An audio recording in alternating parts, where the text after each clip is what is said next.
Hoy es jueves, día 6 de octubre de 2022. Hoy celebramos el Día Internacional de la Geodiversidad. Y hoy tenemos un episodio muy especial por varios motivos.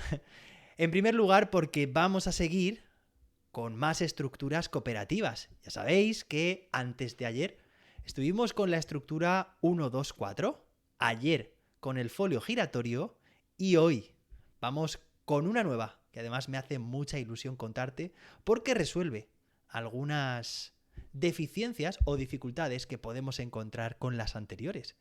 Y por otra parte también es un episodio muy interesante porque es la primera vez que Tribu de Profes se está grabando en vídeo. Sí, al mismo tiempo que yo estoy grabando este episodio en audio, como suelo hacer cada día, también se está grabando en vídeo. Así que te dejaré un enlace en las notas del episodio por si también quieres verlo en vídeo. Vamos a probar con este formato.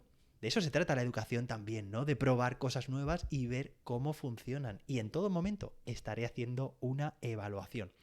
Bueno, hoy tenemos una estructura cooperativa, ya sabes, ya explicamos ayer qué es una estructura cooperativa, que se llama, bueno, se llamaba, a mí me gustaba llamarla y la puedes encontrar pues en la literatura académica perfectamente con el nombre de lápices al centro. Seguro que te suena, y si no es así, bueno, pues a ello vamos a explicarla. Y te voy a explicar cómo también dio lugar, o de alguna forma, el nombre ahora que yo utilizo para referirme a esta estructura es diferente. Te lo voy a contar, claro que sí.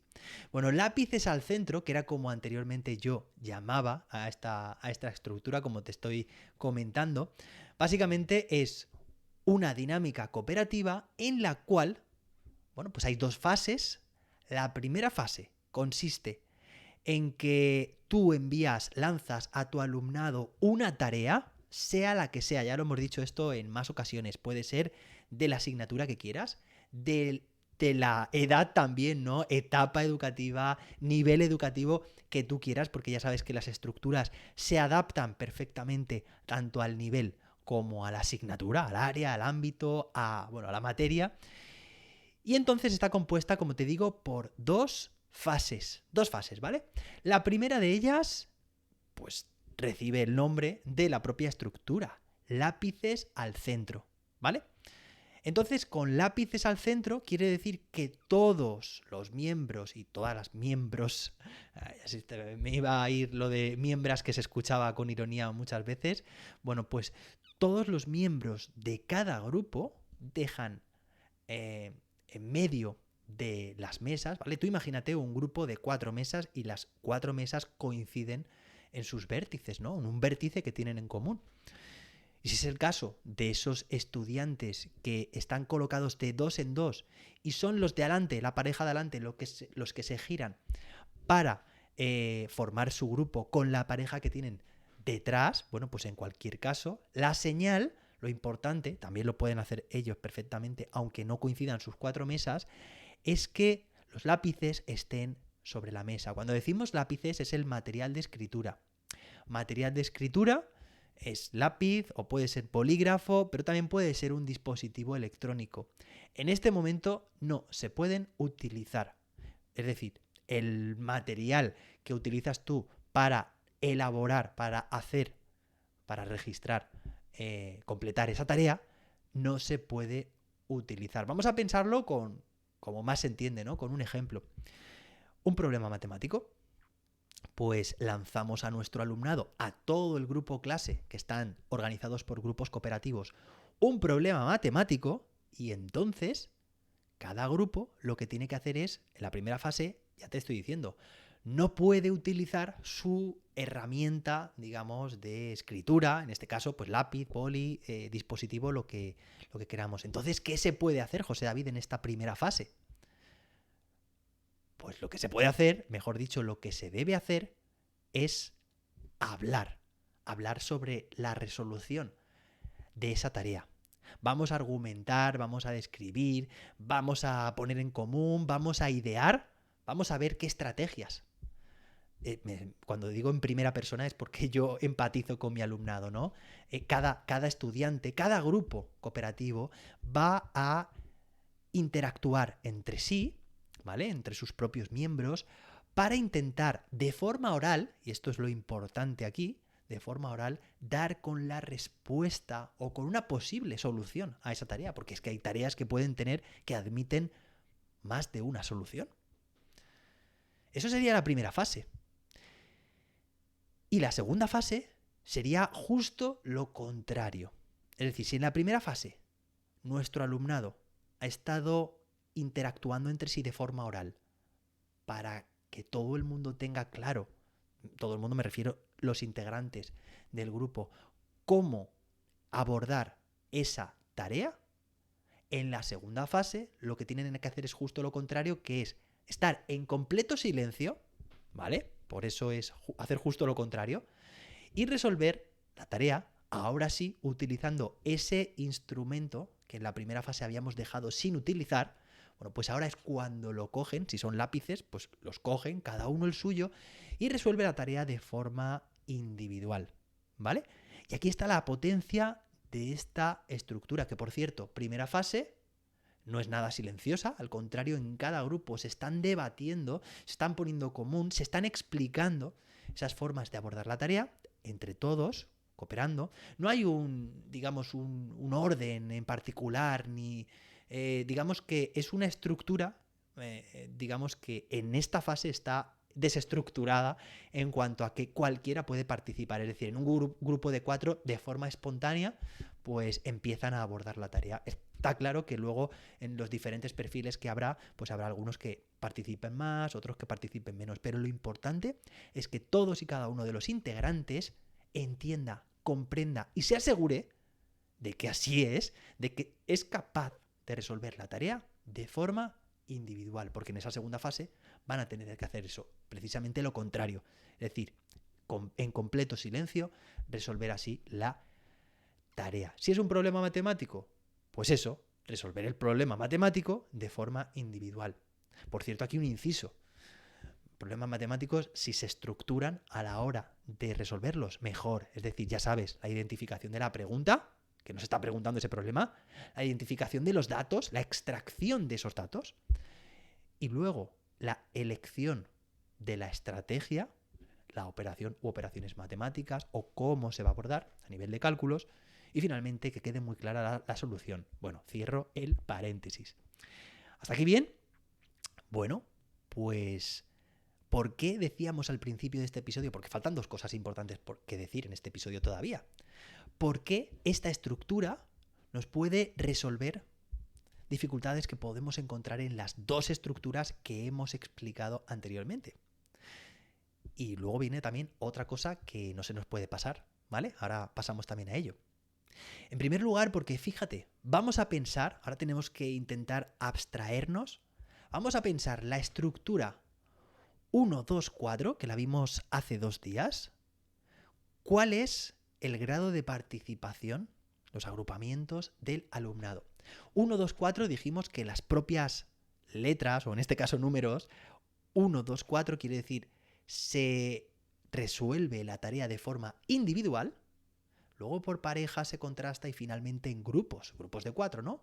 Es decir, fíjate en la secuencia, sería individual y pasa finalmente a ser una tarea en grupo, de contraste, de comparación, de comprobación, ¿de acuerdo? Bien, ahora vamos a ver la estructura de ayer, el folio giratorio. De nuevo, lo que dijimos es que, bueno, recuerda ese folio que va girando y es una tarea que también se resuelve inicialmente de forma individual porque cada estudiante realiza su participación cuando tiene el folio delante y es, como estoy diciendo, de forma individual. ¿De acuerdo? Le pasa el folio al compañero que tiene al lado y realiza este o esta su tarea de forma también individual. Y así sucesivamente. Todos están realizando la tarea de forma individual. Luego, eso sí, dijimos que podía estar la opción, muy aconsejable, de hacer puestas en común en el propio grupo y en el grupo clase. De nuevo, es una secuencia de participación que empieza siendo individual y acaba siendo grupal. Pero te estarás preguntando, oye, ¿y qué pasa con esos estudiantes? Porque esto de la inclusión lo tenemos que tener muy en cuenta. Ahora que estos días además estoy leyendo un libro de inclusión para poder analizar en el podcast libros de educación, pues es muy importante que habrá estudiantes en tu clase seguro que cuando tengan que empezar a realizar la tarea de forma individual, se van a bloquear. No van a saber exactamente pues lo que tienen que hacer, porque tienen dudas, porque tienen dificultades, porque necesitan ayuda. ¿De acuerdo? Está claro. O sea, ¿qué pasa cuando en un folio giratorio a un estudiante le llega el folio y no tiene muy claro o no sabe qué es lo que tiene que poner, o no recuerda, no ha recuperado la información, si es que la tenía que recuperar, o no sabe dónde colocarla, o qué pasa en el 1, 2, 4 cuando enviamos una tarea? Lo primero que tienen que hacer los estudiantes es resolverla de forma individual. ¿Qué pasa ante esos estudiantes que necesitan una adaptación, eliminar las barreras y necesita ese pequeño empujón, ese pequeño andamiaje que ya decía Vygotsky? Bueno, pues esta estructura, el folio giratorio no es la que estamos diciendo, el lápices al centro, que es la que estamos diciendo y a la cual ahora mismo vamos a pasar a cambiarle el nombre, es la otra cosa que os quiero explicar. Bueno, pues lápices al centro nos viene en este caso como anillo al dedo. ¿Por qué? Porque la secuencia de participación del alumnado es completamente a la inversa de estas dos estructuras que ya hemos comentado. Es decir, hemos dicho que empiezan a hacer la tarea en esta fase en la cual están dialogando, conversando, contrastando ideas. Y eso, efectivamente, es en grupo. ¿Bien? Hasta aquí nos cuadra todo, ¿no? Pues bien, esa es precisamente la fase de ayuda que estamos buscando para ese tipo de alumnado y en general para todos, ¿eh? No te vayas a pensar. ¿Qué necesitan para tener ese empujón, superar ese pequeño obstáculo inicial que presentan para poder abordar la tarea, como estamos diciendo, de forma individual? Fijaos que la secuencia es justo a la inversa. Yo antiguamente, cuando hacía formaciones de cooperativo, antes de hacer este cambio de nombre que ahora mismo os voy a justificar, cuando yo llamaba lápices al centro, ahora ya no la llamo así, lo que hacía era, de alguna forma, como digo, decir que lápices al centro era precisamente la estructura inversa a la de 1, 2, 4. No es exactamente así, pero sí que es cierto que se empieza en pequeño grupo, en grupo cooperativo, y se acaba de forma individual, lo cual esto beneficia muchísimo, como estamos diciendo, a este tipo de alumnado.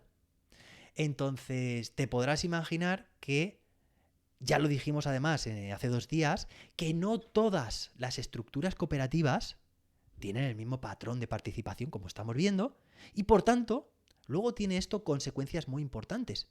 Es decir, yo seguramente cuando vaya a aplicar una estructura cooperativa al inicio de una situación de aprendizaje, de una unidad, de un ABP, si yo sé que mi alumnado en general necesita todavía rescatar conocimientos previos o no está preparado o preparada para abordar la tarea de forma individual, me voy a valer de otra estructura como puede ser la de lápices al centro, que estoy deseando ya cambiarle el nombre, pero necesito que lo entendáis así, de lápices al centro, para evitar que haya alumnos que se queden descolgados, que se queden bloqueados en esa fase inicial de trabajo individual.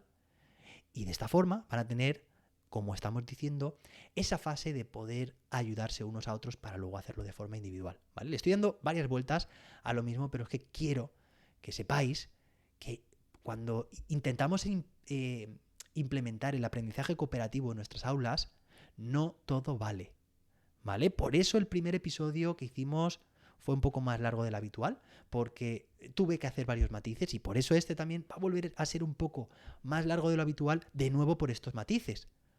Porque hay que saber exactamente muy bien qué estás haciendo. Esto es como cuando inviertes en bolsa. No vale decir, bueno, pues me suena esto o he oído esto, voy a hacerlo. No, es que tienes que saber exactamente qué implicaciones, qué consecuencias tiene. Porque si no, seguramente lo estés haciendo, intentando hacerlo bien, lo vas a hacer mal. ¿De acuerdo? Bueno, ¿y por qué? Vamos a pasar ya a la última fase de este episodio. ¿Por qué? A partir de ahora ya no me vais a escuchar llamar a esta estructura lápices al centro. Bueno, pues esto tiene... el símbolo está claro, ¿no? Lápices al centro es porque inicialmente los lápices parten en esta dinámica situados en el centro, en esa conjunción de las mesas, y están ahí, parados. Nadie los está cogiendo porque se trata de hablar y luego se cogen para elaborar la tarea de forma individual.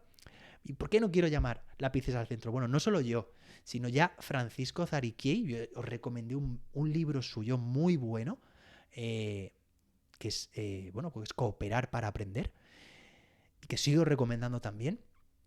Y ya dice en el libro y dice también en entrevistas, que lápices al centro en realidad es una estructura que, intentando ser muy inclusiva, con esa etiqueta de lápices al centro, está siendo exclusiva o está digamos, dejando fuera muchas tareas que por su naturaleza no requieren de un lápiz. Por eso antes os he dicho cualquier herramienta que sirva para realizar la tarea de forma individual. Y he dicho lápiz, bolígrafo, dispositivo. Pero ¿qué pasa, por ejemplo, en música? Pues en música sí, se puede utilizar el lápiz, pero también hay instrumentos musicales como la flauta, imaginaos, ¿vale? Oye, ¿no pueden ser flautas al centro? Pues no estaría mal, ¿no? Porque esto quiere decir que las flautas se dejan, hablan, deciden, y la segunda fase, cada uno coge su flauta y desarrolla su tarea de forma individual. ¿Y qué pasa en educación física? En educación física no siempre se tienen lápices a mano. ¿No podrían ser balones al centro? ¿Pelotas al centro? O cualquier material que se utilice en esta área. Y en plástica, ¿no podrían ser brochas o pinceles al centro? ¿O tijeras al centro? ¿O pegamentos al centro? Entonces, con el objetivo de intentar que el nombre que utilicemos para esta estructura, que todo el mundo sabe, ¿vale? Independientemente del nombre que utilicemos para referirnos a ella, sabemos que está compuesta por estas dos fases que estamos diciendo, ¿vale? La de primero hablar en grupo para decidir y, en segundo lugar, para decidir y para asegurarnos de que todo el mundo lo entiende y demás. Y es muy importante, ¿eh? O sea, es muy importante que para pasar de la primera a la segunda fase, que esto lo puede hacer el cambio, lo puede marcar el docente en base a un tiempo, o que cada grupo decida cuándo pasa a esa segunda fase, pero que se aseguren como consigna que todos y cada uno de sus integrantes lo entienden. Porque si no, luego eso puede perjudicar o puede favorecer también al grupo en función de si se hace mal o si se hace bien. Entonces, para intentar que la etiqueta, el nombre que utilizamos para referirnos a esta estructura sea realmente una estructura, recuerda lo que dijimos, estructura que es un esqueleto, una dinámica que se puede aplicar a cualquier asignatura, cualquier nivel educativo, escuché este nombre y me gustó, que es el de equipos o grupos pensantes. ¿De acuerdo? ¿Por qué? Porque ya no estamos hablando solo de lápices, sino que lo estamos extrapolando a cualquier asignatura, a flautas, a balones, ya estamos diciendo pinceles. Entonces, bueno, pues ya sabéis, equipos pensantes o grupos pensantes. Bueno, es un nombre en realidad muy genérico también, ¿no? Pero nos da, digamos, la idea, como en esos lápices al centro, que era la primera fase, cómo están los lápices juntos y sin tocarse, pues en este caso la primera fase es la de esos equipos que piensan juntos, esas cabezas pensantes también, ¿vale? Bueno, indistintamente, pues iremos hablando de estos diferentes nombres, ¿no? Pero en realidad vienen a decir eso, que inicialmente el grupo se junta, pues hacen sus conjeturas, sus explicaciones y luego pasan a la fase individual. Hoy también hemos tenido que hacer unos matices muy importantes en cuanto a la elección de las diferentes estructuras. Espero que te haya gustado este episodio. Nos escuchamos mañana viernes con más y mejor. Hasta entonces, que la innovación te acompañe.